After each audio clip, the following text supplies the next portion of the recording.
이를 이어 이스라엘을 40년 동안 통치한 솔로몬은 재임 초기에 순수한 마음으로 하나님을 사랑하여 지혜를 선물로 얻게 되었습니다. 또한 하나님의 성전을 완공하였을 뿐만 아니라 탁월한 안목으로 국가 경영을 잘하여서 이스라엘을 경제력과 국사력을 갖춘 강대국으로 그렇게 만들었습니다. 하지만 나이가 많아 늙어가면서 솔로몬은 화려한 자기가 이룬 업적에 도취가 되어 마음이 하나님으로부터 점점 멀어지게 되었습니다. 많은 이방 여인을 첩으로 데려왔기도 했습니다. 이방 여인이 가지고 온 우상들을 위하여서 이스라엘 곳곳에다가 신당을 세웠고, 또 무리한 건축 공사로 인하여서 백성들은 점점 어려움에 직면해 있었습니다. 하나님은 이런 솔로몬에게 경고의 메시지를 보내었지만 솔로몬은 회개하지 않았습니다. 그래서 하나님께서 솔로몬을 향하여 회초리를 들죠. 그 회초리는 무엇이었냐면은 이방 국가였던 암몬과 또 수리아를 강하게 하셔서 솔로몬을 징계하기로 작정하셨습니다. 또 하나의 회초리는 야비야 선지자를 통해서 여로보암에게 나갔는데, 여로보암에게 이스라엘이 분열될 것이다 라고 하는 그런 메시지를 주셨습니다. 이런 상황 속에서 솔로몬은 40년을 통치하고 숨을 거두게 되었고, 솔로몬의 아들이었던 르호보암이 솔로몬의 뒤를 이어 이제 왕이 되게 되었습니다. 그런데 솔로몬이 죽고 르호보암이 왕이 되는 데 있어서 문제가 발생하게 됩니다. 그 문제점을 오늘 1절에서는 이렇게 이야기하고 있습니다. 르호보암이 세겜으로 갔으니 이는 온 이스라엘이 그를 왕으로 삼고자 하여 세겜에 이르렀음이더라 라고 말합니다. 솔로몬에 이어 르호보암이 왕으로 그렇게 등극이 되어야 되는데, 솔로몬이 통치할 때는 아무런 문제가 되지 않았던 문제들이 이제 점점 나타나기를 시작합니다. 그 문제가 무엇이었냐면은 지파 간의 갈등이었습니다.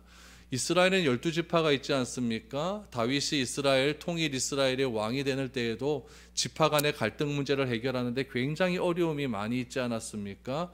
솔로몬 때도 마찬가지였습니다. 그러나 다윗과 솔로몬이 워낙 정치를 잘하였고 나라가 굉장히 안정되기에 그렇게 정치를 잘하였기 때문에 지파 간의 갈등이 그렇게 드러나지는 않았습니다. 그런데 문제는 솔로몬이 죽자 그 이후에 지파 간의 갈등이 본격적으로 드러나기 시작을 합니다.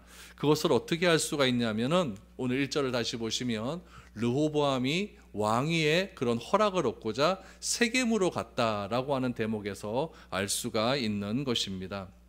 솔로몬이 하나님의 경고를 무시하자 하나님은 징계를 내려서 주변 국가들을 강하게 하셨고, 이스라엘의 국력은 굉장히 많이 약해져 있었습니다. 특히 국경지대의 백성들은 굉장히 어려움을 겪었겠죠. 특별히 하나님께서 회초리로 사용하신 수리아라고 하는 나라는 이스라엘 북쪽에 있는 나라였는데, 그 북쪽의 국경선에 있었던 지파들과 이 수리아 사이에 많은 전쟁들이 있게 됩니다. 그러다 보니까 여러분, 전쟁도 하루 이틀이죠. 자꾸 지나다 보면은 백성들이 굉장히 힘에 겨울 것 아니겠습니까? 그러면 결국 그 원망은 누구에게로 들어갈까요? 다 왕에게로 가는 겁니다. 왕이 우리를 위하여 관심이 없다, 우리 국경지대에 사는 사람들에게 좀 더 많은 관심을 가져야 되는데 관심을 가져주지 않으니까 우리가 이렇게 어렵다라고 생각할 즈음에 솔로몬이 죽은 겁니다. 그러니까 솔로몬 시대 때 잠재되었던 이런 불만들이 정권이 바뀌게 되자 갑자기 터져 나오기를 시작하는 것이죠. 그래서 1절을 보시면 온 이스라엘이 르호보암을 왕으로 삼기 위해 세겜으로 갔다라고 하는 것은, 여기서 온 이스라엘이 뜻하는 것은 12지파가 아니라 10지파입니다. 그러니까 베냐민 지파와 유다 지파를 제외한 10지파 사람들이 있는 세겜으로 가게 되었다라는 이야기죠. 여러분, 이때까지만 해도 이 10지파가 새로운 지도자인 르호보암에게 반기를 들 생각은 없었습니다. 왜냐하면은 다윗과 솔로몬 시대가 얼마나 화려했습니까? 최전성기 시대 아닙니까? 이스라엘에게 임했던 엄청난 영광을 경험한 그런 백성들의 입장에서는 국가의 질서를 깨트리는 일을 자기들의 손으로 한다는 것에 대해서는 굉장히 부담감이 있었겠죠. 그래서 아직까지 르호보암을 반역해서 우리가 어떤 군사 정변을 일으켜야겠다, 이런 생각은 가지고 있지 않았습니다. 그러나 솔로몬의 무리한 부역들, 막대한 세금 징수는 여러분 쉬운 일이 아니었죠. 그래서 새롭게 부임하는 왕은 어떻게 하면 되었느냐? 자신들의 고통을 덜어주는 새로운 정책을 제시해 주기만 하면 되는 겁니다. 그래서 북쪽 이스라엘 열지파들의 마음을 르호보암에게라 끌어오면 될 것 아니겠습니까? 그 열지파들은 지금 국경선에 있어서 굉장히 어려움에 겪여 있으니까 많이 힘들었지요. 내가 더욱더 군사력을 그쪽으로 집중을 시켜서 자, 여러분들이 편안하게 살 수 있게 해드리겠습니다. 이 한마디만 하면 되는 거죠. 그러니까 신방 가서 요 한마디만 하면 됐다라는 이야기죠. 그런데 이 르호보암이 그런 것들을 할 줄 몰랐다라는 이야기예요.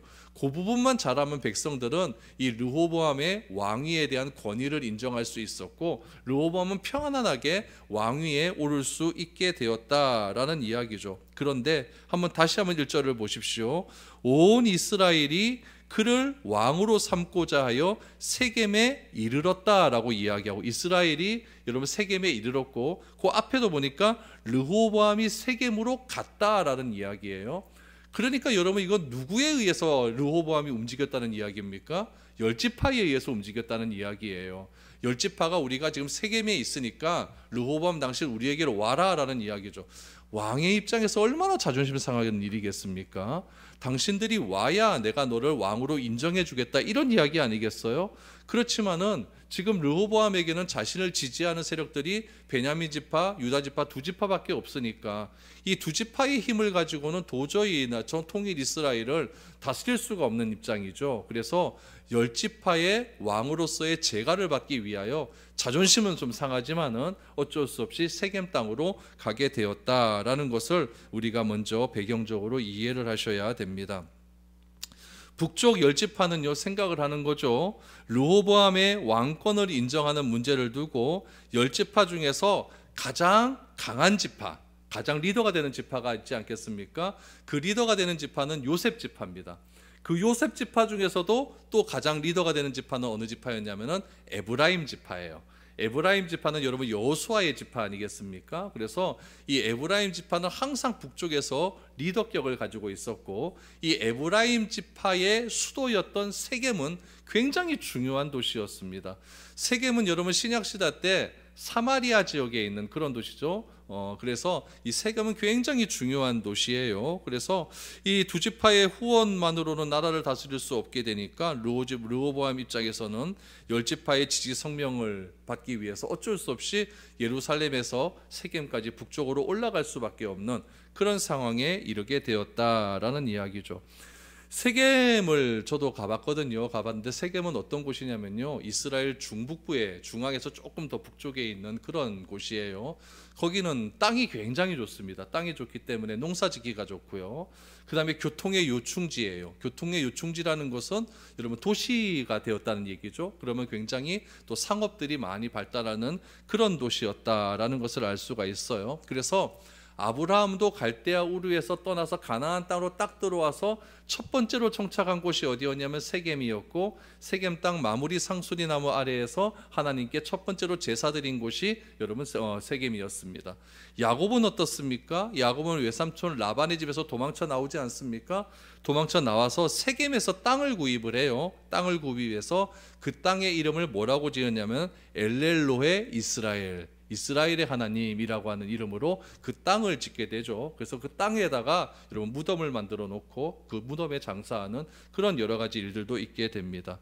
또 세겜에서는 또 야곱의 딸이었던 디나가 강간을 당하는 그런 일도 있게 됩니다. 요셉은 어떻습니까? 요셉은 유언을 남기죠. 자기가 죽을 때쯤 되어서 유언을 남깁니다. 우리 조금만 있으면은 이제 우리 민족이 이집트에서 탈출해서 하나님께서 약속하신 그 땅 가나안 땅으로 가게 될 때인데, 내가 죽어 이집트에 장사되겠지만은 내 해골을 가지고 떠나라라고 이야기하지 않습니까? 그래서 창세기 50장에도 보면은 요셉의 해골을 들고 그렇게 나갔다라고 하는 그런 기사도 나오게 됩니다. 그래서 요셉의 해골을 어디다 장사를 하게 되냐면은 이 세겜 땅에다가 장사를 지내게 됩니다. 신약에 보면 이런 일도 있어요. 신약에 보면 예수님께서 우리 수가성 여인을 만난 곳이 어디입니까? 세겜이라는 곳이고, 여호수아가 모든 땅을 점령한 뒤에 세겜에서 여러분 하나님과 언약을 맺는, 언약 갱신을 맺는 그런 장소도 세겜이다라는 것이죠. 그래서 남쪽 지파에서는 예루살렘이 굉장히 중요하고 헤브론이라고 하는 도시가 굉장히 중요하다고 한다면, 북쪽 땅에서는 이 세겜이라는 땅이 굉장히 중요한 도시다라는 것을 우리가 늘 언제나 기억을 해야 되는 것이죠. 이때 주목해야 될 것이 무엇이냐? 이제 르호보암도 세겜으로 올라가고 열지파도 세겜에 다 모이게 되었습니다. 그때 모였을 때에 무엇을 주목해야 되냐? 여로보암을 주목해야 됩니다. 여로보암이 지금 솔로몬이 여로보암을 죽이려고 했을 때 여로보암이 어디로 갔었죠? 애굽으로 망명하지 않았습니까? 그 망명가에 있었던 여로보암이 솔로몬이 죽었다는 소식을 듣고 자기의 고향으로 올라오게 됩니다. 2절 말씀을 보시죠. 느밧의 아들 여로보암이 전에 솔로몬 왕이 얼굴을 피하여 애굽으로 도망하여 있었더니 이제 그 소문을 듣고 여전히 애굽에 있는 중에 무리가 사람을 보내 그를 불렀더라. 여로보암과 이스라엘의 온 회중이 와서 르호보암에게 말하여 이르되 라고 하죠. 그러니까 솔로몬이 여로보암을 죽이려고 했었을 때 그는 잠시 애굽에 망명되어 있었는데 솔로몬이 죽자 여로보암은 자신의 때가 왔음을 직감을 하고 있는 것이죠. 그래서 다시 가나안 땅으로 돌아오게 됩니다. 세겜에 있던 열지파의 지도자들은요, 여로보암이 귀국했다는 소식을 듣고 열지파의 대표자로 이 여로보암을 세우게 되는 것이죠. 이 여로보암이라고 하는 사람은 그래도 꽤 능력이 많이 출중했던 그런 인물 아니었습니까? 솔로몬에 의해서 발탁이 되어서 요셉 지파의 리더격, 감독으로 삼았던 사람 아닙니까? 그러니까 여로보암은 에브라임 지파에서도 여로보암을 너무나 잘 알고 있었다는 이야기죠. 그래서 에브라임 지파 중심으로 된 그런 열지파에서 여로보암이 생각났다는 것은 너무나 당연한 일이에요. 그래서 이 여로보암을 자기 열지파의 지도자로 세웠다라는 이야기죠. 여로보암은 또 어떻습니까? 선지자 아이야로부터 예언도 듣지 않았습니까? 아이야가 새 옷을 입고 여로보암을 만났는데 이 아이야가 자기가 입었던 새 옷을 12조각으로 내어서 10조각을 저에게 주지 않습니까? 그러면서 하나님의 말씀을 전합니다. 네가 하나님의 율법대로 잘 행하기만 하면은 다윗 왕조 같이 너의 왕조가 길리라 라고 하는 그런 예언을 들었던 여로보암이었다는 이야기죠. 그러니까 굉장히 이게 뭐가 지금 딱 맞는 것 같아요. 타이밍이요. 맞는 것 같은 느낌도 들고 굉장히 적절한 때에 여로보암이 이스라엘로 돌아오게 되었다라는 이야기죠. 그래서 여로보암은 열지파의 요구조항을 전달하기 위해서 르호보암을 만났습니다. 여러분 여기서 주목해야 될 것이 하나 있어요. 여로보암의 이 행동을 보면요, 굉장히 냉정하고 침착한 인물임을 알 수가 있어요. 왜 그러냐면은 여로보암은 일단 아이야 선지자로부터 예언을 받지 않았습니까? 왕이 될 것이라고는 예언도 받았고 특별히 10조각의 옷조각을 받았다는 얘기죠. 이건 누가 봐도 열지파를 상징하는 거라는 걸 너무나 잘 알고 있었어요. 그것을 여로보암은 늘 언제나 애굽에 있을 때도 마음에 두고 있었다는 이야기죠. 그런데 아니나 다를까 때가 딱 이르게 되니까 열지파가 자기를 불러서 왕으로 자기의 지도자로 삼다는 얘기죠. 그러면 여러분 같으면 어떻게 하겠습니까? 지도자를 딱 세우는 순간 하나님이 나에게 전에 말씀하신 적이 있습니다. 이 얘기 할까요, 안 할까요? 내가 당신들의 지도자가 되는 것은 이건 하나님의 뜻입니다. 이렇게 말하는 게 너무나 당연하다는 이야기예요. 그런데 이 여로보암은요, 하나님의 계시를 받았음에도 불구하고 서두르지도 않고 그것을 함부로 밝히지도 않고 상황이 점점 무르익기를 기다릴 줄 아는 그런 지도자였다는 이야기예요. 훗날 이 여로보암이 악한 왕의 대명사가 되기는 했지만은 여로보암을 비롯한 열지파의 요구사항은 굉장히 간단한 요구사항이었고 그 요구사항을 들고 르호보암을 만난 여로보암은 굉장히 진중한 사람이었다는 것을 알 수가 있습니다. 그러니까 이 솔로몬이 여로보암을 발탁한 데 있어서는 굉장히 이제 잘 본 것 같아요. 잘 본 것 같기도 하고 또 나중에 여로보암이 또 이렇게 쿠데타를 일으켜서 또 잘못되기도 하였지만은 아무튼 솔로몬이 여로보암은 아주 굉장히 잘 본 것 같다라는 그런 생각도 듭니다. 굉장히 진중하고 입이 무겁고 생각할 줄 알고 함부로 행동하지 않는 그런 사람이었다라는 거죠. 우리는 조금만 무슨 하나님의 은혜를 받았다 그러면 막 말하고 싶어 못 살지 않습니까? 그렇죠? 하나님이 이렇게 내 기도 응답해 주셨대 하면서 얼마나 좋은지 모른다. 그래서 카톡 보내고 하나님 만색하고 막 난리가 나고 감사한 금 적어서 하나님 막 그러지 않습니까? 그런데 여로보암은 기다릴 줄 아는 사람이었어요. 진중하게 기다리면서 하나님께서 어떻게 나에게 더 하실까라는 것을 섣부르게 말하지 않는 그런 사람이었다라는 거죠. 여로보암과 르호보암이 만납니다. 이때 요구사항을 이야기하죠. 그 요구사항이 4절과 5절에 나옵니다. 왕의 아버지가 우리의 멍에를 무겁게 하였으나 왕은 이제 왕의 아버지가 우리에게 시킨 고역과 매운 무거운 멍에를 가볍게 하소서. 그리하시면 우리가 왕을 섬기겠나이다. 르호보암이 대답하되 갔다가 3일 후에 다시 내게로 오라 하매 백성이 가니라 라고 하죠. 여러분, 이들의 요구사항이 엄살이 아니었어요. 왕의 아버지 누굽니까? 솔로몬이죠. 그렇죠? 솔로몬이 우리를 굉장히 힘들게 했다는 이야기예요. 건축하느라 힘들게 했고, 맨날 나가서 건축일 해야 되고, 또 건축 많이 하다 보니까 세금도 많이 내야 되고, 또 국경이 또 무너지니까 또 침략도 많이 받았고 힘들었다는 이야기죠. 그러니까 당신이 왕이 되면은 이제 세금 좀 줄여달라는 얘기예요. 세금 좀 줄여주고, 그 다음에 건축 좀 그만하고 우리 좀 편안하게 살게 해주십시오. 그러면 내가 당신을 섬기겠습니다 라고 이렇게 이야기를 합니다. 여기서도 여러분, 이 여로보암의 대단함을 보지 않습니까? 왕이 되겠다고 하나님으로부터 예언을 받았는데, 여러분, 우리가 왕을 섬기겠습니다 라고 이야기를 합니다. 그러니까 그 정도로 이 여로보암이 굉장히 겸손한 사람이었고 굉장히 진중한 사람이었다는 것을 알 수가 있는 것이죠. 그러니까 여러분 한번 보세요. 이 여로보암이 르호보암한테 이야기를 하는데, 르호보암은 지금 절대 권력자 아닙니까? 이 절대 권력자 앞에서 지금 이렇게 바른 이야기를 한다는 것이 쉽겠습니까? 어렵겠습니까? 이건 쉬운 일이 아니에요. 지금 까딱 잘못하고 하면 내 목이 날아갈 그런 판국이거든요. 그래서 이거 빙빙 돌려서 얘기할 수도 있는데, 이 여로보암은 그렇게 하지 않았어요. 정확하게 이야기를 했다라는 이야기죠. 왜 그럴까요?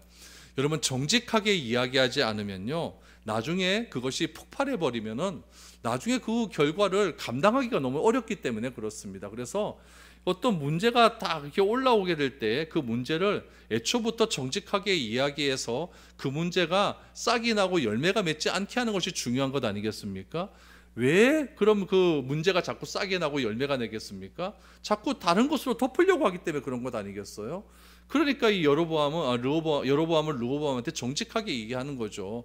솔로몬이 우리를 너무나 힘들게 했어요. 그러니까 우리 좀 제발 좀 쉴 수 있게 해주세요 라고 이야기를 하죠. 르호보암에게 있어서는 이 문제가 꽤 심각한 문제였어요. 꽤 심각한 문제여서 즉답을 내리지 않습니다. 즉답을 내리지 않고 5절 말씀해 보니까 3일 뒤에 다시 와라. 그러면 내가 이야기해 주겠다라고 이야기를 합니다. 중대한 문제에 대해서 그 자리에서 답하지 않고 여러 사람의 조언을 듣고 생각할 여유를 가질 수 있도록 말한 것은 이 르호보암에 있어 굉장히 지혜로운 행동이었어요. 그럼 여러분, 3일 동안의 기간 동안에 르호보암은 뭘 하는 것이 맞았을까요?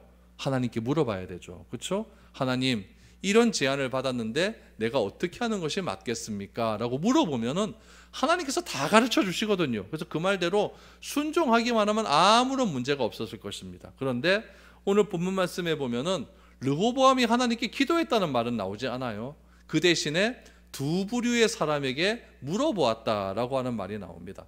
첫 번째 부류는 누구였냐면은 원로들에게 물어보았어요. 원로들에게 어떻게 물어보았느냐? 여러분 6절, 7절 말씀을 보시죠. 르호보암 왕이 그의 아버지 솔로몬의 생전에 그 앞에 모셨던 노인들과 의논하여 이르되 너희는 어떻게 충고하여 이 백성에게 대답하게 하겠느냐? 대답하여 이르되 왕이 만일 오늘 이 백성을 섬기는 자가 되어 그들을 섬기고 좋은 말로 대답하여 이르시면 그들이 영원히 왕의 종이 되리이다 하나라고 말합니다. 원로들이라고 했어요. 그렇죠? 그러니까 아버지 생전에 그 앞을 모셨던 노인들, 그러니까 아버지와 솔로몬과 정치 함께 했던 지도자들을 의미하고 있습니다. 그 사람들에게 묻는 것이죠. 여러분, 교회에 이렇게 경험이 많고 이렇게 좋은 분들이, 연세가 있는 분들이 있는 것은 굉장히 좋은 일입니다. 왜냐하면은 경험이 많은 분들이 계시기 때문에 그분들은 우리가 또 앞으로 또 경험해야 될 것들을 미리 많이 경험을 해보았고 삶의 지혜가 있기 때문에 그런 연세 드신 분이 있는 것은 굉장히 아주 유익하고 좋은 일이라고 말을 할 수가 있는 것이죠. 이 원로들이요, 열지파의 의견을 다 수용하라라고 이야기합니다. 그러면서 두 가지를 강조해요. 오늘 보니까 원로들이 말하는 것 두 가지를 강조하는데, 첫 번째는 무엇이냐면은 그들을 잘 섬겨 주십시오라고 이야기합니다.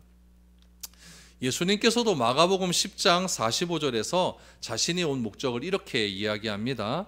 마가복음 10장 45절에 보면 인자가 온 것은 섬김을 받으려 함이 아니라 도리어 섬기려 하고 자기 목숨을 많은 사람의 대속물로 주려 함이니라 라고 이야기합니다. 그러니까 섬긴다라고 하는 것은요, 성경에서 말하는 리더십의 가장 제일의 원리예요. 군림하는 것이 아니라 섬기는 겁니다. 이것이 세상 지도자와 성경에서 말하는 지도자의 가장 큰 차이겠죠. 세상 지도자는 백성들 위해 군림하려고 하지만 성경은요, 오히려 백성들을 잘 섬기는 것이 지도자의 가장 큰 덕목이다라고 말을 하고 있습니다. 그러므로 오늘 원로들이 이야기한 곳에서 보면은 이 섬긴다라고 하는 개념은 무엇이냐면은 그들의 필요를 잘 듣고 원하는 대로 해주는 것, 그들의 필요가 무엇인지를 잘 듣는 것, 그것이 섬기는 일이다라는 거죠. 왜 그렇습니까? 그렇게 하면 권위가 세워지기 때문에 그렇습니다. 그래서 오늘 본문에서 원로들은 잘 섬겨서 그들의 필요를 채워줬으면 좋겠습니다 라고 이야기를 하죠. 두 번째는 무엇이냐고 말하냐면은 좋은 말을 하십시오 라고 이야기를 합니다. 여러분, 아랫사람이라고 해서 함부로 대하면 안 됩니다. 여러분, 우리 윗사람들이 아랫사람 대할 때 막 말을 막 놓는 사람들이 있어요. 막 함부로 대하고 막 그렇게 하는 사람들이 있죠. 그러면 여러분, 그 사람들의 마음을 얻을 수가 없습니다. 아무리 내가 나이가 많고 또 그렇다 할지라도 이 아랫사람을 대할 때 좋은 말로 함부로 대하지 않는 것, 왜 그럴까요? 그래야 마음을 얻을 수 있기 때문에 그렇습니다. 말 한마디로 천냥빚을 갚는다고 하는데 막 대하는 사람에게 여러분 어떻게 내 마음과 내 모든 시간을 다 드릴 수가 있겠습니까? 그래서 이 원로들은 두 가지를 이야기하죠. 잘 섬겨주십시오. 그리고 좋은 말로 이야기를 해 주십시오. 원로들은 열지파의 요구를요, 아무 조건 없이 다 들어주라는 그런 의미가 아닙니다. 그들이 이런 요구를 하는 이유를 잘 알아서 그들의 고통을 먼저 이해하고 합리적으로 처리하는 데 있어서 주의해야 될 것은 섬기고 좋은 말을 하면 됩니다 라고 이야기를 했다는 이야기죠. 그래서 이런 말을 왕에게 조언할 수 있는 원로들이 있다는 것은 르호보암에게 있어서 굉장히 큰 복이었다라는 것을 알 수가 있죠. 그래서 첫 번째로 르호보암은 원로들에게 물어보았습니다. 두 번째는 젊은 참모들에게 물어봅니다. 10절 11절 말씀을 보시죠. 함께 자라난 소년들이 왕께 아뢰어 이르되 이 백성들이 왕께 아뢰기를 왕의 부친이 우리의 멍에를 무겁게 하였으나 왕은 우리를 위하여 가볍게 하라 하였은즉 왕은 대답하기를 내 새끼손가락이 내 아버지의 허리보다 굵으니 내 아버지께서 너희에게 무거운 멍에를 매게 하였으나 이제 나는 너희의 멍에를 더욱 무겁게 할지라. 내 아버지는 채찍으로 너희를 징계하였으나 나는 전갈 채찍으로 너희를 징계하리라 하소서라고 이야기를 합니다. 원로들의 의견을 들은 르호보암이 자신과 함께 성장해온 젊은 참모들의 의견을 듣습니다. 여기서 여러분 성경은 소년들이라고 이야기하지 않습니까? 르호보암이 이스라엘의 왕이 될 때 나이가 몇 살이었냐? 41살이에요. 41살. 41살이었는데 함께 자라온 소년들이라고 했으니까 이 소년들의 나이가 30대 후반에서 40대 초반이었다는 것을 알 수가 있죠. 그러니까 이 르호보암이 젊은 나이가 아니에요. 젊어서 이렇게 섣부르게 판단했다 이게 아닙니다. 나이 40이면 그래도 여러분 어느 정도 세상에서 살 만큼 살았고, 그렇죠? 어느 정도 자기의 역량을 펼칠 수 있는 그런 나이대가 아니겠습니까? 그렇기 때문에 충분히 자기가 판단하고 결정하고 또 지혜롭게 할 수 있는 그런 나이대가 되었습니다. 원로들에 의해서 젊기는 하죠. 그러나 40대면 어느 정도 자리 잡은 세대였다는 거예요. 이들은 왕과 함께 자란 세대였어요. 철저하게 르호보암 줄에 섰던 그런 사람들이었다는 이야기죠. 그러나 어릴 때부터 동고동락해서 서로 함께 살았으니까 서로 간의 감정을 너무나 잘 알 것 아니겠습니까? 왕이 눈빛만 봐도 왕이 무엇을 요구하고 무엇을 원하는지 너무나 잘 알 것 아니겠습니까? 수십 년을 같이 살았으니까요. 서로의 장단점을 너무나 잘 알고 있었다는 이야기죠. 권력을 잡은 르호보암은요, 어린 시절 함께해온 핵심 참모들의 의견을요 무시할 수가 없는 거예요. 왜 그럴까요? 여러분, 사람이 이렇게 오랜 세월 함께 하다 보면 뭐가 들어요? 정이 들죠. 그렇죠? 이 정을 끊는 것이 쉽지가 않아요. 그러니까 이 르호보암이요, 정은 정이고 이 나라를 다스림에 있어서 공과 사를 철저하게 구분을 잘 해야 되는데, 여러분, 르호보암이 인재등용은요 치명적인 판단착오를 하게 되는 것이죠. 사람은요 정에 굉장히 약합니다. 유능한 사람보다는 누가 편해요? 같이 일하기가? 편한 사람이 좋은 거예요. 그렇죠? 유능한 사람보다는 친하고 편한 사람이 나하고 일하는 게 너무나 좋은 것이죠. 더욱이 함께 자라왔으니까 이 참모들은요, 왕의 심리도 잘 알고 왕의 성격도 너무나 잘 알고자 하는 거예요. 그러니까 함께 온 왕족 친구가 권력을 손으로 잡았어요. 그러니까 이 참모들, 친구들 입장에서 어떻게 했습니까? 이 왕을 잘 이용해서 나도 권력을 좀 잡고 싶겠다라고 하는 그런 마음들이 막 불붙 일어날 것 아니겠습니까? 그럼 여러분 보세요. 왕도 친구들을 잘 이용해서 내 왕위가 좀 편안하게 했으면 좋겠고, 이 친구들도 왕을 잘 이용해서 내가 한 자리 맡았으면 좋겠다라고 생각을 하니까 이 친구들은 왕이 싫어하는 소리를 하겠습니까? 좋아하는 소리를 하겠습니까? 좋아하는 소리를 하겠죠. 이건 당연한 이치입니다. 그러니까 왕의 마음이 원하는 것을 이 친구들은 너무나 잘 알고 있었다는 이야기죠. 지금 원로들의 의견은요, 어쩌면 굉장히 껄끄러운 조언이에요. 왜냐하면은 왕의 입장에서는 누구를 섬긴다, 아래로 내려가야 된다는 것은요, 좀 자존심 상하는 일이거든요. 왕이 처음에 딱 됐으면요, 최고의 권력이 있을 때 아닙니까?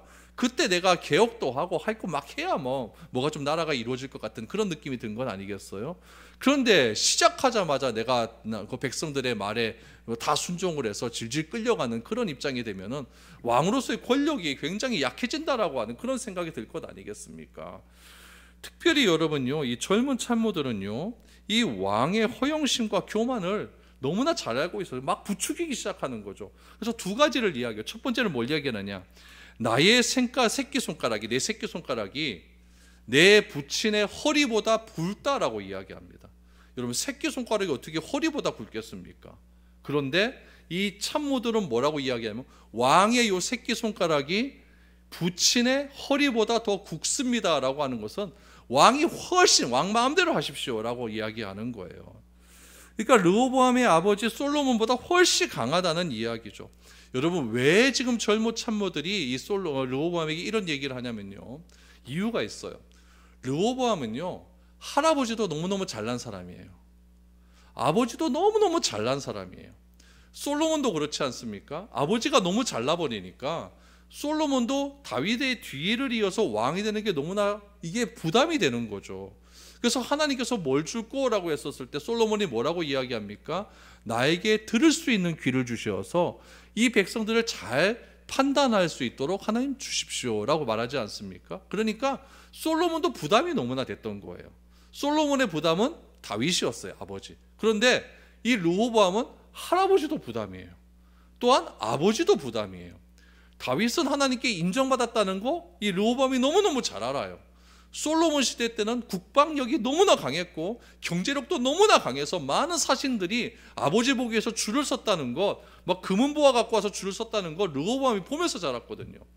그러니까 이 르호보암의 입장에서는요, 내가 어떻게 해야 아버지의 그늘에서, 할아버지 그늘에서 벗어날 수 있을까라고 하는 생각이 많았던 거죠.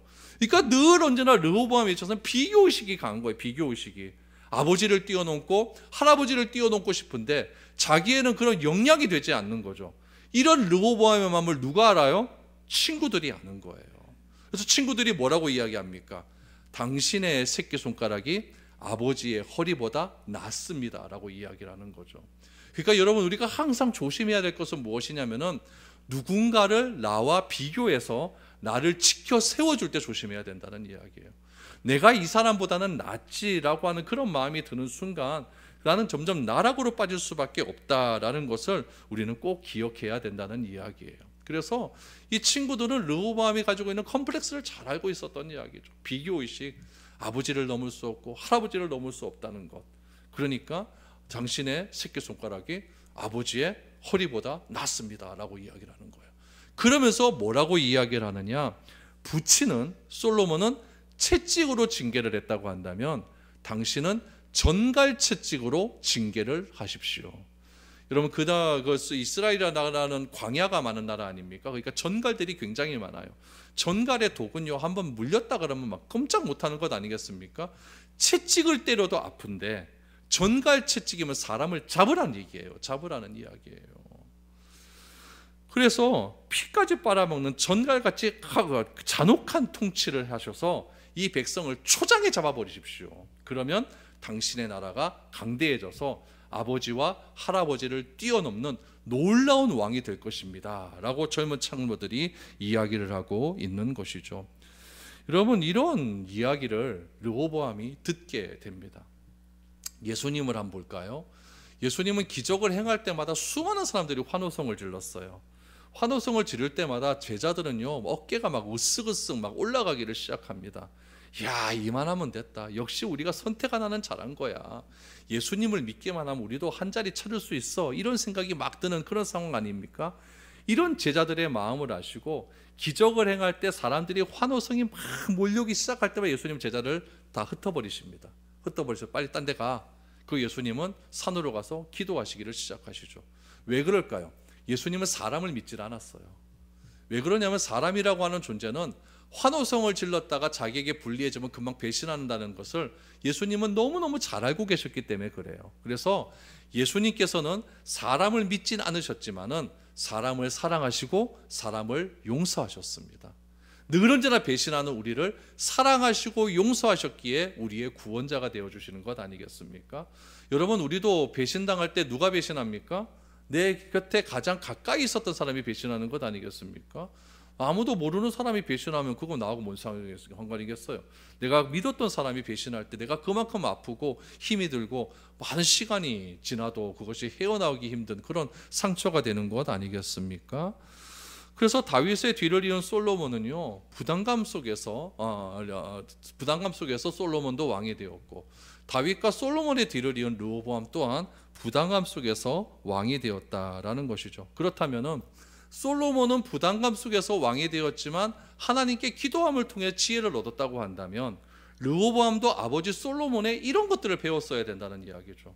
근데 이런 것들은 배우지 않고 하나님께 순종하는지 사람에게 순종하는지, 하나님을 두려워하는지 사람을 두려워하는지를 여러분, 이 르호보암은 이 갈등 속에서 사람을 순종하고 사람을 더 두려워하는 그런 선택을 하게 되었다라는 것을 알게 되는 것입니다.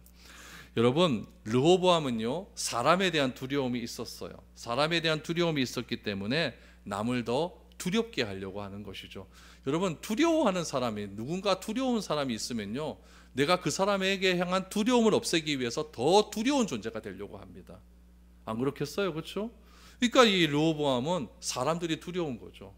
나를 어떻게 평가할까? 두려우니까. 아버지와 할아버지에 비교해서 나를 어떻게 평가할까? 이것이 두려우니까 이 사람들을 더 두렵게 대하면 되겠다, 이런 판단을 하게 되는 것이죠. 그러나 여러분, 이 르호보암의 판단은 굉장히 잘못된 판단이었다라는 거죠. 갈등의 상황 속에서 하나님과 사람 중에 누구를 선택해야 되느냐, 어떤 선택을 하는가는 굉장히 중요합니다. 여러분, 우리는 누구의 말을 듣고 살아가야 할까요? 여러분, 고등교육을 받고 대학교육을 받는 사람이 그렇지 않은 사람보다 참 잘 되는 점들이 하나 있습니다. 그것이 무엇이냐면은, 고등학교 교육이나 대학교 교육도 대학원 교육을 우리가 계속적으로 듣다 보면은 선생님들이 무슨 이야기를 하냐면요, 내가 듣기 싫어하는 이야기를 자꾸 합니다. 좋아하는 얘기 잘 안 합니다. 이렇게 하면 안 돼, 이렇게 하면 안 돼.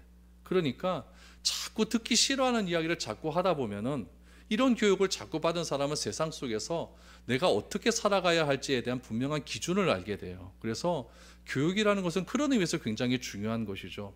4년 대학 교육을 받는 동안 여러분 수백 시간의 수업을 듣는 것 아닙니까?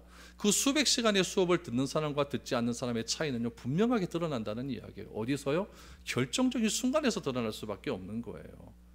그래서 이 르호보암도 똑같다는 이야기죠. 하나님의 말씀을 듣는 것이 더 두려운 것인지 사람의 말을 듣는 것이 더 두려운 것인지 빨리 선택을 했어야 됐습니다. 그러나 르호보암은 결국 사람의 말을 듣는 것이 더 두렵다라는 것을 선택함을 통하여서 여러분, 결국 그는 파멸의 길로 이르게 됩니다. 여러분, 누구의 말을 듣고 살아가야 될까요? 이 질문에 여러분 스스로 답을 한번 해볼 수 있기를 바랍니다. 그래서 우리가 살아가는 그 인생의 길이 참으로 하나님을 두려워하는 그런 인생의 길이 될 수 있도록 우리 항상 하나님 말씀에 집중하며 살아갈 수 있는 저와 여러분들의 복된 인생이 될 수 있기를 축복드립니다.